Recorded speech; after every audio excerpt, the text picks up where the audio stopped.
Good afternoon, everyone. My name is Avik Das. I'm a juvenile probation officer. I'm the head of the Cook County Juvenile Probation Department. Good afternoon. My name is Bob Gerga. I'm a senior research fellow at Chapin Hall at the University of Chicago. Hello, my name is Andy Durbin, and I'm the Chief Executive Officer of the Illinois Collaboration on Youth. And I'm Rick Velasquez, Executive Director of Youth Outreach Services and a recovering youth worker.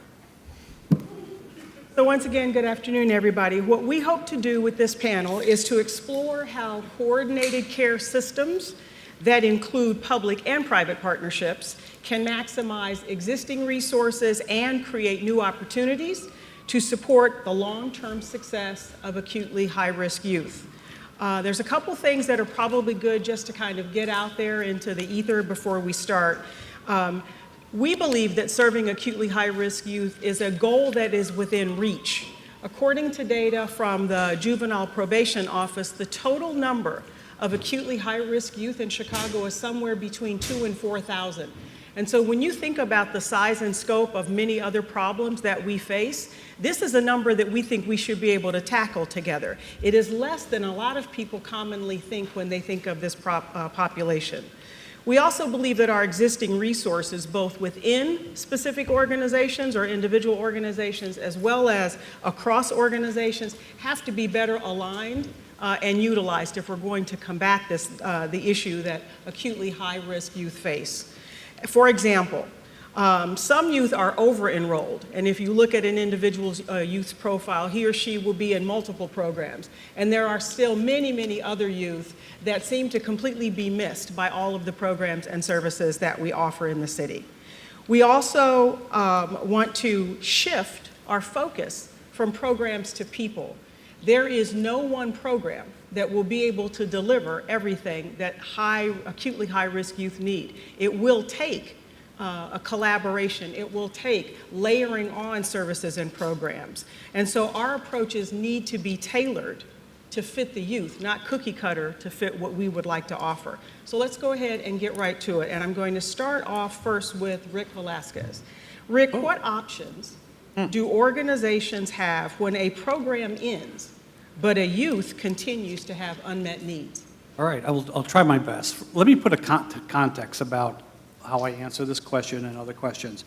Something about youth, first of all, Youth Outreach Services. You know, we're a not-for-profit, community-based organization, about 60 years old. We served last year about 4,100 kids, of which about 850 of them were served in our behavioral health, substance abuse, mental health services. 240 kids were treated in facilities at IYC facilities across 4 of the 5 prisons in the state of Illinois. 350 kids received immediate crisis intervention services that could not wait. These are young people that were responded to within 40 minutes upon a call. 250 kids were served in our evening reporting centers in cooperation working with the Cook County Probation, as well as the Department of Juvenile Justice day reporting programs. 110 kids were served in our young adult foster care, transitional, and homeless living programs, and about 2,000 kids were served in our community prevention programs. So it gives you an idea of the population that we're serving is primarily 13 to 18, 21-year-old children. Of which we would say, represent this kind of highest acuity level of youth in the area. Let me ask you a question first. How many of you right now or have delivered directly or indirectly services to children? Hold your hand up. How many of you have been in the position, leave your hands up, how many of you have been in the position where your program had to stop early either because of the design of the program or because the money ran out? Leave your hand up. How many of you were satisfied 100% of the time with what the outcome was of what happened to those children when that program came to conclusion? That's a story that happens everywhere around the state of Illinois, around Cook County and the city of Chicago. This is a shared experience that we all have. We know that programs are limited, sometimes by design. Because the program only lasts 18 weeks, we expect the kid to go through this program and be done in 18 weeks and have this outcome. We know that doesn't work, especially with this population.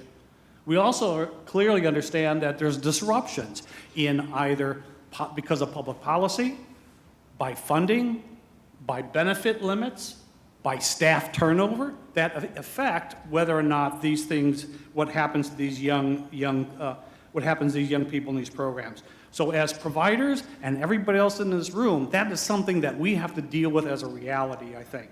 So Rick, This- yes. Rick, I'm going to ask you because you're 2 minutes in. Okay, So I'm going to I'll ask you get to to my tell point. me what options does a young person or does an organization have when that scenario you just so eloquently described?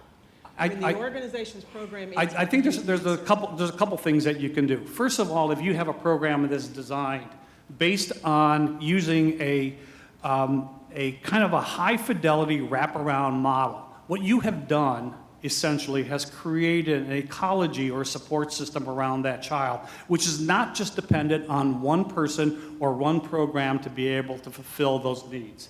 And I think when you find, especially with this population, that is an area that is quite promising. Another area, I think, is really having great partners. Excellent partners that either you create yourself or you've created in concert with either a public-private relationship.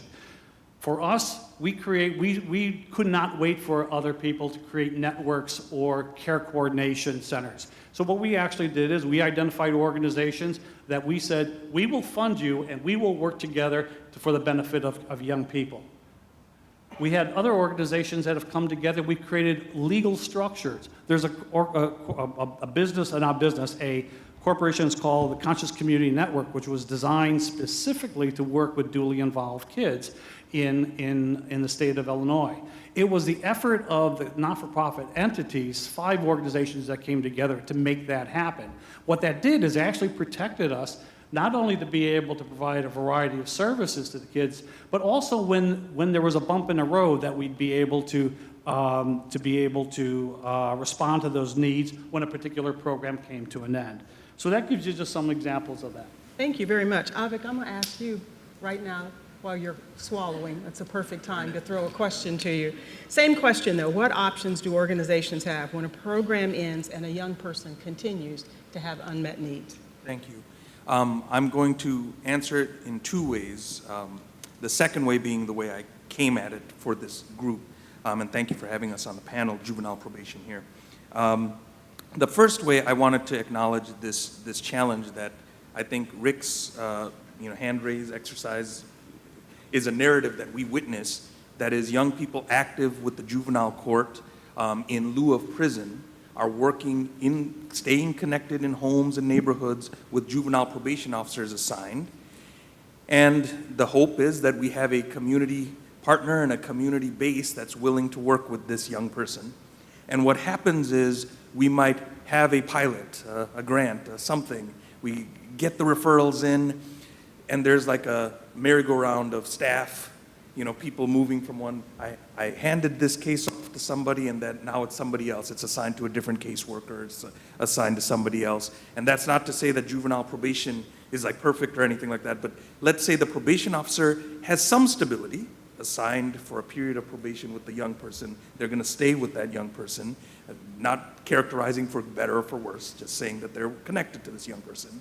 But sometimes we don't see stability in the community partnership, especially around this pyramid that, again, I want to congratulate Get in Chicago and the group around here to be able to highlight this narrative around young people acutely high risk. The young people that, for example, in 2017, the well-being of the kids on probation are the well-being of the neighborhoods that we want to see succeed. 170 probation young people were shot, 30 of which were killed last year. And that means, in my opinion, 170 somehow were about to die. And we're staring at that as juvenile probation officers saying, how are we working with those kids most in need, most in jeopardy? And we're asking the community how to help, and we're asking for community partners to get in there with us and help us together try to figure that out. So I appreciate that commitment, but I'm acknowledging that there's this practice thing that we lose connection with staff as things turn over or as a grant comes to an end. We do a referral, it's a great idea, and then it disappears, but we still have an 18-month probation term or something, and we have to be able to show progress on that. That's a practical thing. But ending on this answer, what options do organizations have when a program ends? So I'm suggesting that here's a question. I'm the head of the Juvenile Probation Department, been a probation officer for now approaching 20 years, very proud of the work or the aspiration of juvenile court and seeing young people as different than adults that have to be punished, but that have to be met with some love and care. I see that. So I'm asking, what options do organizations have if we can end probation? If we don't need us, what options are there so that our programs are no longer necessary? If you support your firefighters, are you pro-fire? You know, is that what you're doing? You're hoping for a fire? No. Support probation officers. I support probation officers. Let's not ever be needed. What options are there in the community to make it so that really there's no real necessity to our work? That, of course, we're going to be focused on acutely high risk, but I'm sharing that I think what we have in this room is an opportunity to start defining that question.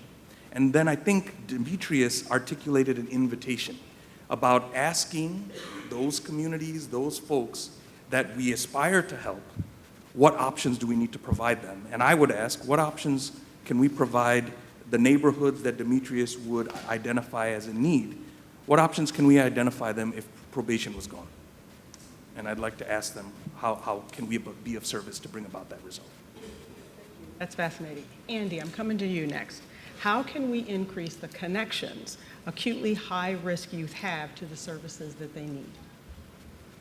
Thank you. So I think Rick touched on part of it, which is this idea of high-fidelity wraparound services, and connected to Avik's idea that, you know, how do we start planning for the day when we're not there right away? So when you are doing wraparound services, what you're doing is you're identifying those natural supports that exist within the child and family's sphere, and they're not always people who are paid to be there, right? They can be someone from the school, it could be someone from your church, it could be someone you call an aunt or an uncle, even if they're not a blood kin. But you help, if we are working with these families, with these young people, we help them to build those and identify those natural supports. Those people come to the table in a process we call a child and family team. But the idea is, even if the funding goes away, we've helped to nurture that support system, and that support system is there. Those are the people who are there and care for you, even when they're not paid to be, right? Because we can't create a system in which everyone is dependent on the funding to be there, because we know from hard experience it's not always there. And sometimes it can be pulled away from us in really arbitrary ways. So I think that's one of the challenges that we have.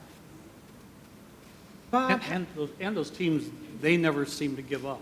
Right. No, because it's your family. It's your. It's the those are the social people- capital that you're creating around that child that is so important, You're- and it's sustained regardless. You're modeling Yeah, it. right. You're modeling a healthy connection for them, and hopefully you're able to bring some resources to the table when you're able to work with the family, but then that connection, that support stays in place after we step away. Bob, how can we better monitor service utility rates so that they are better positioned to experience long-term success?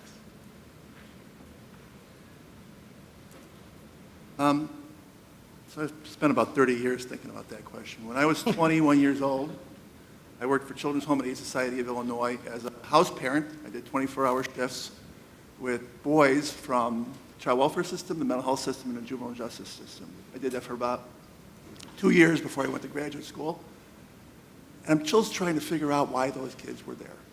We were very much involved with those agencies and never really got answers. A lot of those kids obviously most of those kids had experienced violence in their communities, and many of them experienced significant violence when they left residential care. The kids, children in the communities that Get In works with, that we saw on the map earlier,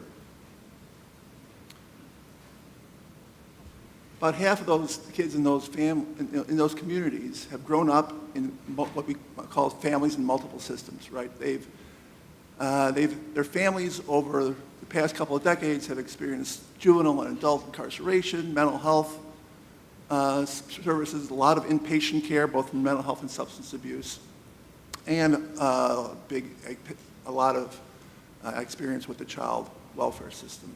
So that's 50% of the kids. 50% of the kids in these communities. Some communities are much higher, some are a little bit lower, but it's roughly 50% of those kids.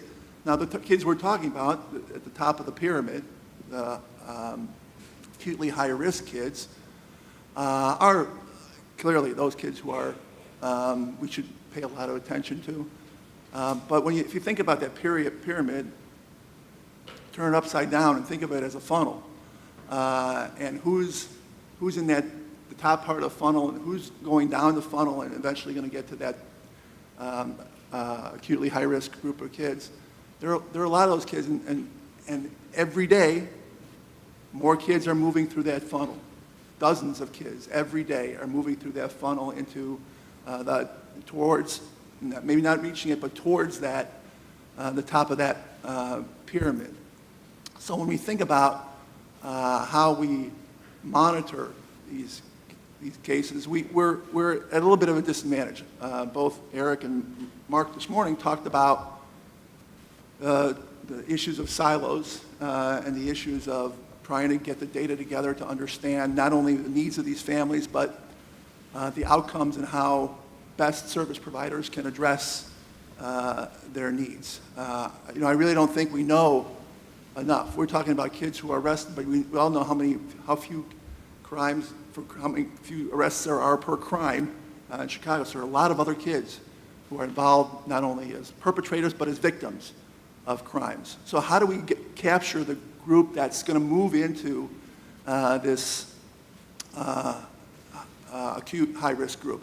That's the challenge here, is understanding who is just before that group, trying to address that group. We have to engage not only the right youth, but we have to go a few years back. We talked a little bit about siblings this morning, but also who are the right children, who are the right families, who are the right DCFS workers, who are the right people in the community that we have to engage on. And I think I'm echoing some things that have been said. Who are the right people to engage in this community so that we really know what's happening to our youth?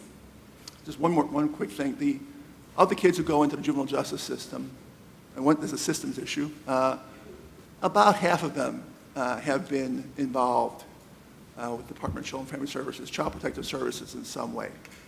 But out of the kids who are in the Child Protective Services system, less than a quarter eventually get to the juvenile justice system. So it's kind of looking backwards or looking forwards. So or we could say the kids in the child welfare system are at high risk of being in the juvenile justice system. Less than a quarter of them will be. So how do we target? So the challenge is, how do we target kids properly for the services that we're developing? How do we make the right fit to the right kid? And only when that has happened should we be evaluating this, should we really be determining. But we have to really understand this targeting piece so that kids don't get 10 services, some kids don't get 10 services, and some kids are completely under the radar, some families are completely under the radar and isolated for their entire childhoods. Rick, I'm coming back to you with this one. Okay. Serving acutely high-risk youth effectively involves implementing programs that are tailored to their needs. This requires serving them longer, which we've heard a little bit about, and with a smaller staff-to-youth ratio. How can organizations allocate existing internal resources to shift in that direction? I think that before you make that decisions on the how, I think that they have to be first clarified of what are their intended goals. What is the impact that they're really trying to achieve? And is there, that these kind of programs can be very costly, and being able to make the case for a value proposition of what that cost is really requires some thoughtful deliberation and thinking through, not just simply tearing apart or cannibalizing other services in an organization to wrap around these kids.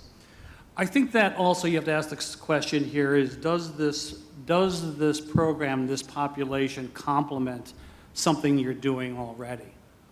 Or is it kind of a one-off program? And frankly, when I've seen programs operate independently outside, in organizations that have had no prior experience or no array of service for this type of population, is this program then kind of operates in isolation, and if I will, I don't want to use this word, as kind of an orphan program within that organization, and it can either sink or swim. I think the other thing you got to be really smart about is you better know what the true cost of operating and sustaining this program is. This has happened to me as an executive director in my agency. I see it as an issue, as a commissioner on the Juvenile Justice Commission and part of Redeploy, that this is a reoccurring problem that organizations make of not adequately saying, what will it take to not only start this thing up, but sustain it over a period of time, and be prepared the fact that your model of financing is going to change. If you don't do that, this is not the population to be playing that game with. The fourth area, and I think I keep hearing this coming up in some ways, is that you better have a robust electronic health record or a record-keeping system. And why it's necessary, this is not just for evaluation and academic purposes, but we're moving in an area where we are going to have to look at financing these services for these type of young people and their families in a kind of a blended model. You're going to have to say, how do I braid money from one entity over here for the benefit of this young person? And if we don't have the systems in place within our organizations to do that, we are then dependent on a single funder, which we know what the outcome of that's going to be. Secondly, is it makes sharing information even within our own organizations difficult. We talk about silos amongst different organizations. Within organizations, there's silos, and unless you have ways of breaking down those silos by sharing information internally and externally, I think that is very difficult for this population because you can't count on just one entity to care for this. I think that what also works are small teams that are comprised of 4 to 6 people to a team. And I'm going to give an example of our multi-systemic therapy team, both for MST, for juvenile justice kids, and kids who have suffered from problem sexual behavior, or who we know as the juvenile sex offenders. Those teams operate really well in these small units they have shared responsibilities, they have primary responsibilities, but they kind of work in a framework that is able to kind of pick up pieces when it's necessary. And the key ingredient, and I think there's several of us who will agree with this, the key ingredient to most of this is you better have some flex funds. Because whether or not it's a CBT or another type of intervention, there are real life needs both by the kid and by the family that must be addressed. And if you don't have those flex funds available to do that, you are just kind of sometimes wasting your time, and nothing builds that relationship quicker than to be able to get what the immediate need for that child or family is to get addressed and for an engagement. So I think that is a key approach that I think works. I believe strongly in this kind of social ecological approach that we're actually again building the social network, the child and family team, whatever you may want to call that as an approach, because we got a plan day one when we're no longer going to be around. Let me go a little deeper with you, because you've talked a lot about, it sounds like, changes and evolution that you've made inside your own organization in order to better address youth and youth violence and high at-risk youth. So take one of those, organization structure, segmenting youth, hiring, budgeting, pick one and go a little deeper. A classic example for us was having to deal with integration of services. Integration of services was something that was clearly killing us. And some of that is, it's a slow death. You know, you kind of respond to what are the funding needs of certain types of programs and what have you. And what we began to start hearing is saying, well, the kids in the prevention programs, kids in our behavioral health programs, kids in our juvenile justice programs, and the kids in our child welfare programs, they're all the same. They have the same issues. And what we are struggling with is how do we overcome the these lines that we have put that segmented us. And usually it's done because of compliance requirements, all these types of reporting requirements, funding requirements, all of that stuff contributes to that. First of all, you have to be explicit that this is an issue in the organization. You have to be able to say this occurs and it is not okay, and that there has to be some ways of how to change that. What we first did is we wanted to make sure we change how we structure our management team. So what we try to move out of these siloed management approaches, and to be able to say, let's say, for example, we wanted to we want to have a manager that oversaw a variety of programs in a geographic area, and to be able to do it that way. We then had to use our EHR, our electronic health record, which, by the way, let me say, we are now in our 3rd generation of starting a new EHR. So this is not something that is cheap. You know, this is something that you have to constantly be upgrading and improving. We're using then the electronic health record system as a way of saying, how do we then use that as a way of bridging all youth in our program to see what the needs are and to be able to make that happen? Timely, it changes the culture, it begins to have people talking to each other in a different way.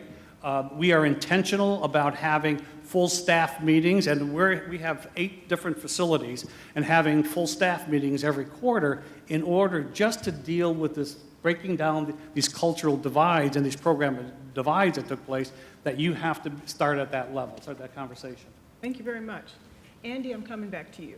Given what we know about the benefits of providing coordinated care that includes engaging the family into services, what is the best way organizations can begin to leverage resources so that holistic services can be provided to acutely high-risk youth? So thinking about internal and external resources, you know, internally, I think it's a lot of what Rick was just talking about. Part of it is externally, we are in a place, especially for so many of our clients that we're talking about who are Medicaid eligible, where the state is moving very rapidly towards managed care for all Medicaid eligible youth and adults. And that's happening regardless. And we know that a lot of the issues that people are dealing with have their roots in trauma, they have their roots in behavioral health needs, they may manifest themselves in delinquent behaviors or other kinds of things, or eventually down the road into physical health challenges as well. And I think this idea that we've sort of created over time, the system where you go see a doctor, you know, for one thing, and then you see a different doctor for another thing. You know, it's like we've got to have a more integrated approach as a health system. And so ideally, and I know we're not there yet, but ideally our healthcare system would be a whole person healthcare system, and not, you know, one system for your physical health situation and another for your mental health situation. We don't, for example, say to someone, well, your diabetes was scheduled to be better on this day, so we're stopping treatment for you. Right, I mean, but we do that a lot of times for our human services type things, where we say, oh, well, this is designed to be an 18-week program, so bye-bye, you know. And so I think we want to move away from this idea that this is like a one-time thing that we're going to fix you and you're going to get better, and more think about how do we care for people over their lifespan. Another, I think, piece of it too, and Rick Estrada talked about this earlier this morning, is found in our community partnerships. And I think that, and you also talked about it too, Rick Velasquez. These are real meaningful community partnerships, take time and effort to invest in and keep going. It's not about being in the same room at the same time, but it's actually about being willing to set aside rivalries and turf issues, being willing to come together and say, hey, we have shared goals. Can we acknowledge that maybe you do this a little better than I do, but we have an expertise over here. It's actually asking organizations to be, in a way, vulnerable with each other. It's like, sounds like marriage counseling, but, but it is a little bit. It is like that. It is like that. It is like that. I mean, in that you have to be able to really commit. I mean, to really collaborate is not to have these real partnerships, and it takes effort and time, and sometimes you've got to get down into like the legal side of things and be willing to hash out, you know, what if so-and-so drops the ball, what does it look like? But also be willing to say, how do we support each other, and, you know, maybe your organization's having a challenge right now, how can I help you? And be able to sort of be mentors to each other. So I think we think about those external systems, we all have to change. The managed care environment is going to force change on us, but we don't have to wait for that to happen to us. Let me just add something on Andy's comments there too. And when we begin to look at our networks, is that I think, and in our own organizations, that we have to be prepared to work out of a model of shared risk and shared reward. That if we ain't cutting it, is that doesn't mean that I should be getting reimbursed or paid or rewarded at the same amount that someone else is. I think that way of doing business is long gone at this point. And that we're beginning to see these new networks that are developing, and I'm talking about networks that are run by the private sector, not just a government, public, private networks, but those networks are saying, you know what? I like incentivizing success. I like incentivizing progress. I like to know that the intermediate actions that the child and family team is done within the first 14 days after referral is done right away. And if that's done, you get A, B, and C. And you're able to monitor those kind of things and to be able to incentivize that kind of progress. I think that is something that is going to be part of our business models as we kind of go forward, and not just simply saying, well, what I need is a rate increase for everybody across the whole thing. That's not going to happen, I think, in the future. You may Bob? disagree with me, but... Bob, how can we better use data to inform and track what services youth receive from public and private agencies, and more importantly, the outcomes that are achieved? Oh, yeah, first, the conversation that's been happening up to now makes me think that we've talked earlier about fragmented funding mechanisms and streams. We have money coming from the philanthropy, we have money from the federal, state, local governments, and we don't know what we're getting out of those funds, out of those monies. We have no idea. We hear a lot about inefficiencies, about competition among non-for-profits. There's competition among state agencies for dollars and inefficient use there. We really need to understand what our resources are. Tony's question earlier about whether or not there are enough, nobody knows whether or not there are enough, because so many of those dollars are going down the drain or not going to the people who need those services. So it's a real concern. So what the capital that's going into our children and families, we need to understand that before we even can start thinking about what outcomes we can even expect. We talk about our $1 million blocks, we talk about the high-end users, and often those dollars are just going to maintain people in the status that they're at. While we can't, and we're talking a lot about, especially in child welfare, how we can't move dollars down to prevention because they're going to residential care, inpatient care, and foster care. So before we kind of shift our system more towards prevention and ameliorating some of the problems that kids and families have, we have to understand where the dollars is. And there's been efforts in the past to try to do a children's budget or a family budget, and it really hasn't been done very well. We really can't track all the sources of public and private monies that are going into families. All right, before we open up for questions from any of the folks that are with us in the room, Avik, I'm going to start off with you and then ask everyone to jump in on this as well. So what other resources, besides money, because we all know that money is always needed, what other resources are needed to create a system where coordinated care is the standard of care for acutely high-risk youth? Well, I certainly welcome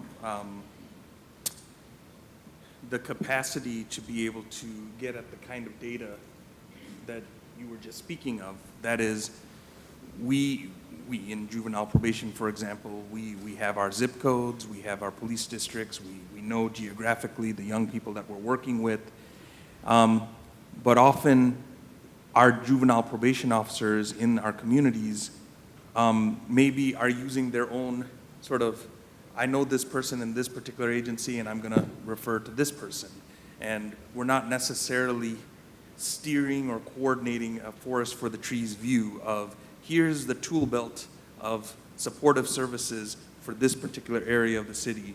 That map that Tony had shown of the 7 neighborhoods with the many different agencies, again in Chicago, had invested in, I mean, that's like mind-blowing stuff to be able to see on a map specific zip codes with a whole constellation of services, because I think in frustration, we will hear this refrain that says, there are no resources, there are no services for our kids, and I say I struggle to be able to provide a response, but we're working on it thanks to these kinds of efforts.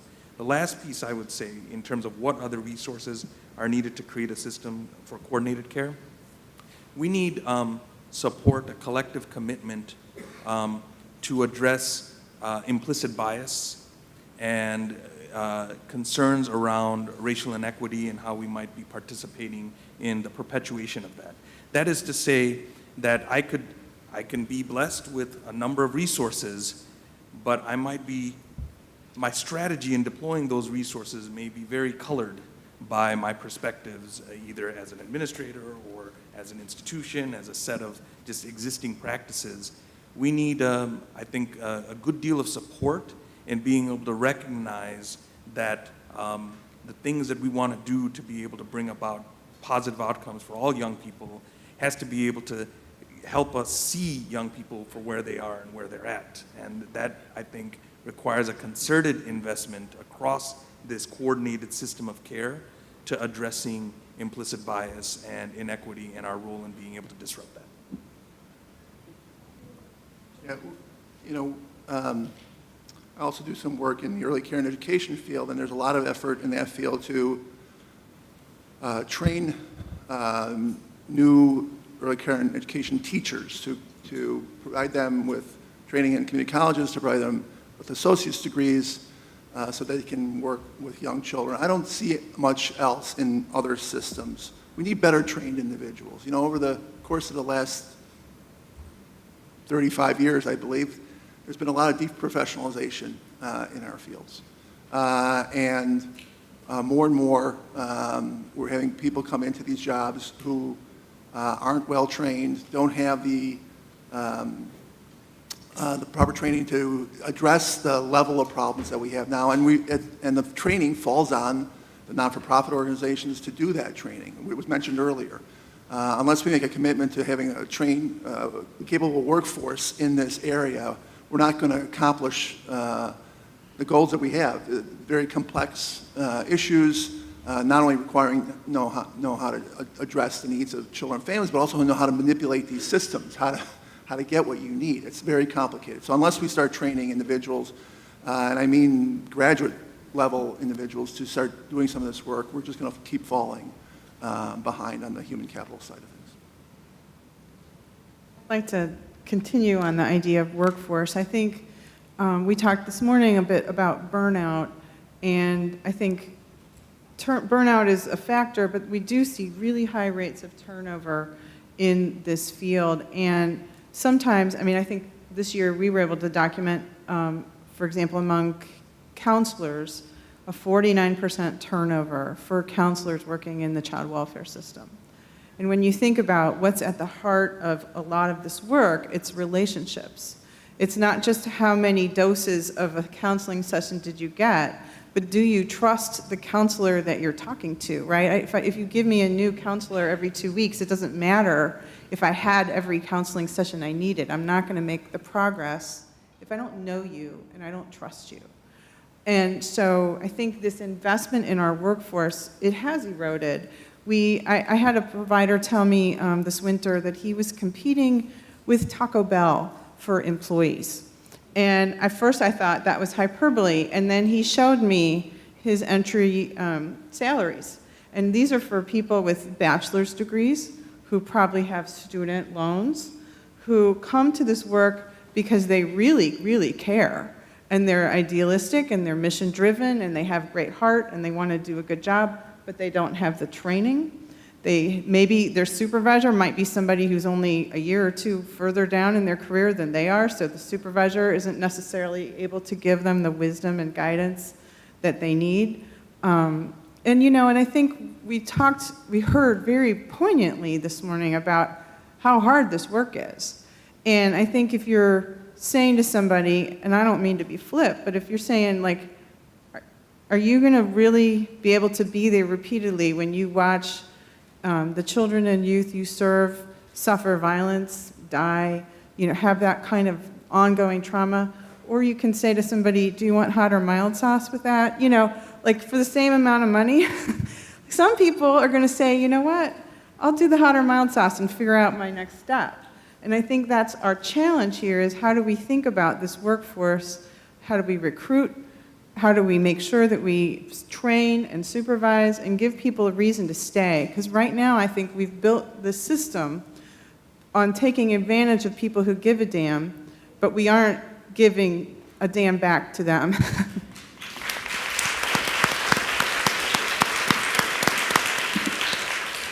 So Rick, Well, there goes my Why don't you human wrap it up capital for us? argument. last word. I think the human capital piece is the biggest piece. This is not just, this is about the development, the care of what we need to do. We have to give up some old management practices. We're not just talking about the line staff, but the managers that manage these people in terms of how the population is changing. We still hold on to old processes of even how we do performance evaluations of people. We know they don't work, but yet we tend to do that. We don't coach people effectively. And so the whole system about talent and how we manage talent in our field has to change. This is not just at the line level, but from the worker at the beginning to the CEO at the top, is that this has to be a priority in all organizations. So I'm gonna leave it at that. So,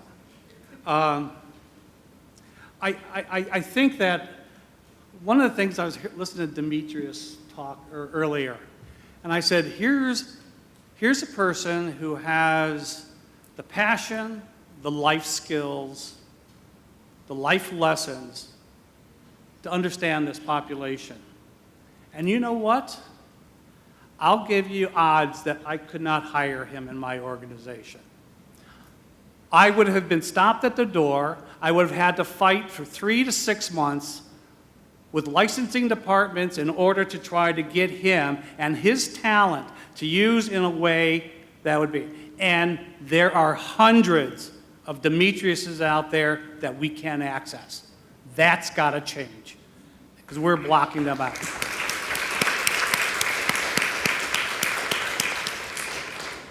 Well, Rick, thank you for wrapping up the formal questions part.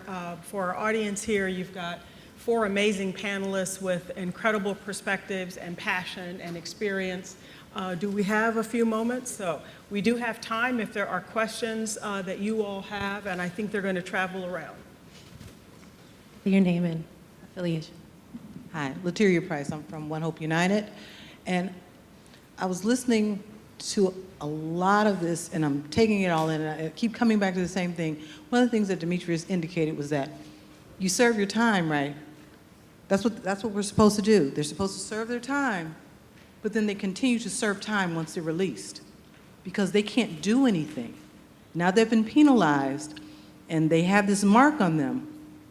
But for the rest of their days, they're continuously being punished for something that they've already served time for, because now they can't work. So what do? They can't get student loans. God, if they did, they might have to go back and do what they were doing before to try and pay them back. So my question is, how do we get around the perpetual penalization of people who've already served their time? Who wants to take that? I don't have an answer. I mean, from my organization, that perspective. But May- Yes, go ahead. So I'm going to respond from a perspective of why am I part of the juvenile court? Okay, so this is juvenile justice.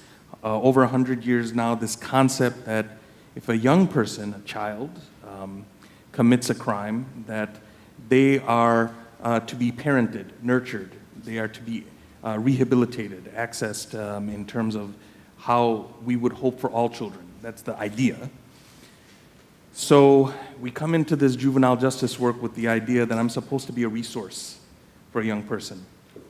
So the premise would be, and this is what I'm hearing from the question, perpetual punishment, this perpetual punishment. The theory is supposed to be that if you show up on our watch, juvenile court, that we're an act of compassion, not oppression. And I shouldn't be able to make that answer clear, that in our work, it's an act of compassion, not oppression, and we could measure that by the opportunities and encouragement that we give young people, believing that they are assets that we simply need to unlock and return to the community better than when we found them. So the hope would be that, to your answer, that somewhere in juvenile court, we have to lift up so that it's visible to folks. That if I'm working with someone, young person, child, a young adult, from communities historically disenfranchised, marginalized, oppressed, I would like to be able to demonstrate that we're part of that plan that moves you away from perpetual punishment, from systems of oppression, and moves you into areas where you're actually lifted up, rehabilitated, and we're kind of achieving our goals that we would hope for all children.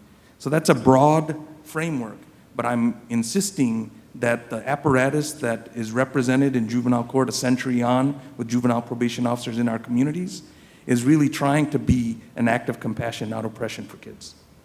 Also, I think if I could jump in maybe more narrowly, if you have a criminal background and you try to get on with various agencies, city agencies, other agencies that are funded by the city or the state, there's just a whole list of crimes, and any of those crimes would bar you from employment. And the list is too broad. So it makes sense to me if you were committed of identity fraud that you couldn't go to work at the bank. But I don't know why, if you had a pot charge, you can't come in and work for the water department. So I also think that we have an opportunity as taxpayers to help shape the way that our government responds and the way that corporations respond.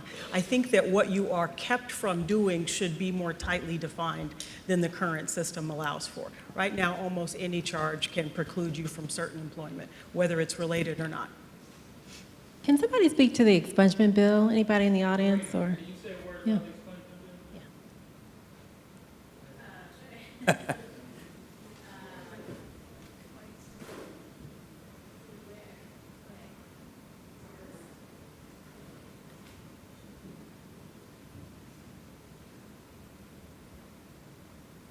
Thank you. So in January of this year, a new expungement policy was enacted, which opened the types of charges that would qualify for automatic expungement, would expand the amount of, or the types of offenses that would qualify for expungement period, because there were many categories that were not eligible to be expunged, and then also strengthen the confidentiality of records. I know confidentiality was mentioned earlier today, but it's really important because there are a lot of people working with people's, with people and their records. It's important that we try to keep it as confidential as possible. There is information on Northwestern's Children and Family Justice Center website on Expungio. You can reach out to the Legal Assistance Foundation Expungement Help Desk to get records expunged. Hopefully they're definitely happening more often, and people are, like CGLA, are holding events to jumpstart juvenile expungements, and there are also changes to adult records. I'm just not as familiar with those. A hand here and one back there. I just want to say, piggyback off that, my name is Sarah Salen Stewart. I run the Juvenile Expungement Help Desk through LAF. So I'm happy we're there. The help desk is open every day from 9 to 4. We partner with organizations all over the state to bring the help desk, only juvenile expungement is what I do, to different organizations. Expungement law has greatly expanded. We're working with different systems that still get to see records. But there is a lot that is eligible for automatic expungement, but there's even more that is eligible to ask the court to expunge your record. And that's all I do every day. So please talk to me. It's really expanded, and there's really not much, at least on the juvenile side, that prevents a record from being expunged. I'm going to echo the great work that's being done in juvenile court with our colleagues in expungement, and we have our expungement coordinator, Ori Jones, in the audience as well, part of probation that facilitates that kind of work. I think the gentleman back there has the mic, and then we'll go to you, sir.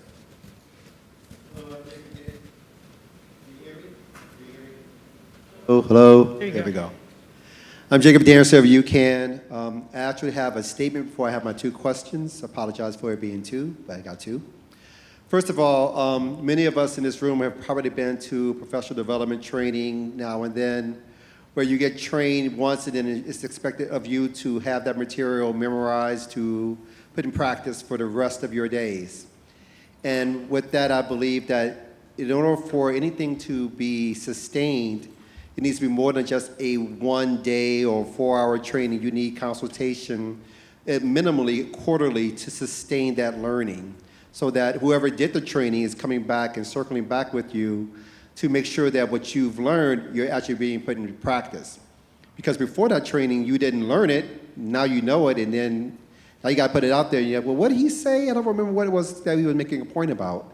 So I'm encouraging your thoughts about that. What do you think about that? And my second question is, we're talking about youth who have 1, 2, 3, 4 arrests, but many youth who don't get arrested, but yet they're pulling the trigger, and they're the shooters, and they're being shot at. And I don't hear any conversation or narrative about that population as far as like sustaining their work. What are your thoughts about that? Talk about the extended training.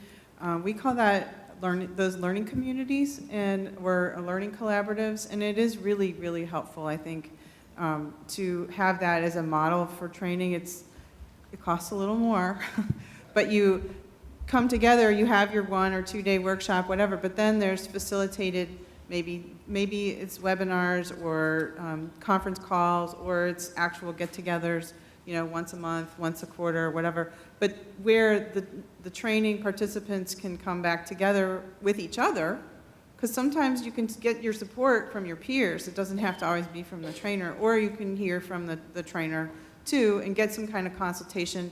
It's almost a way of a kind of like a supervision, and ideally you'd also get that kind of support from your supervisor if your supervisor has also been trained. But that's the caveat, right? They have to have gone through the same evidence-based training that you did and be able to have that experience in implementing it and then be the mentor that you need. But I think those are, supervision and learning collaboratives are definitely ways to make sure that there's fidelity basically to the model, which is really what you're talking about. One last question. Hi, my name's Anthony Copoletta. I work with the Institute for Nonviolence of Chicago. I got a two-part question, but first off, I wanna share that I've been to the penitentiary. I've been a product of the system since I was younger. In the juvenile system as well as the adult system, I've been to the penitentiary twice as an adult as well. Thank God I'm able to be in the place where I can be a voice for the young people. So first thing I wanted to touch base on is I'm not as experienced with the juvenile expungement, but as an adult, the amount of cases that can be expunged on your record is so very small. And I'm speaking from experience from trying to assist youth in getting their records expunged, as well as myself as well. It's really some minor drug cases and things like that can be expunged. What can be done to broaden that arrangement of things that can be expunged? And then the second thing I wanted to address to you with the juvenile system is What can be done for things to start to change on the inside? Because I'll tell you, when I first got locked up, until I changed my mindset in there, and thank God that I did, the system hardens you inside there. All right, I'll tell you that my first time getting locked up, you try and avoid that stuff, right? You know what you're doing in the streets and everything like that, and you try and avoid it. But once you go in there, you already got the number, you already got the reputation, you already have the background, right? The quality of life inside there is disgusting, right? And so it makes you harder, it makes you not care anymore when you come out, that to want to change, you go back, you're used to it already. Yeah, the thing is, it's horrible inside there, but you're so used to it already. And the things that you have to go through inside there to survive and things like that, it just hardens you. What can be done to start maybe in the juvenile system, in IYC and everything like that, for the quality of life? Because there's a lot of sick things that go on inside there. And I'm just being frank.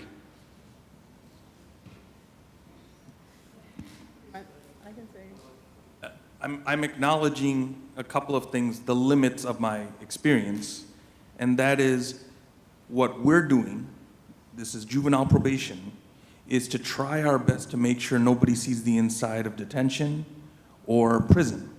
If we're doing on a good day, we need to make sure that no one gets in there, because we recognize that we don't see that as rehabilitative. We don't see that as achieving public safety goals or the things we want. So it's a bit of a dodge, because I'm not going to speak for, let's say, colleagues that are in charge of the conditions within the four walls of the space, except that I think everyone is aligned on this idea. Make it a 4-star hotel. It's still inhumane.